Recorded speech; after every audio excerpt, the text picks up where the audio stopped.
So এটা হচ্ছে গজ আলু বলে, তো মাইডে আলু বলে।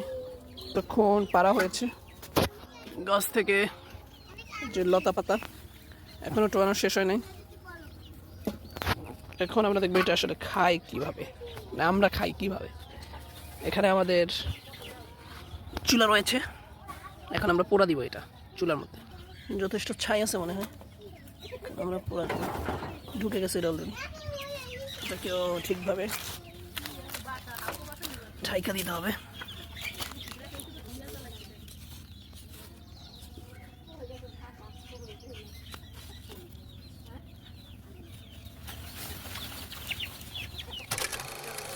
পোড়া হয়ে গেছে, এখন আমরা ঠিক এইভাবে খাই,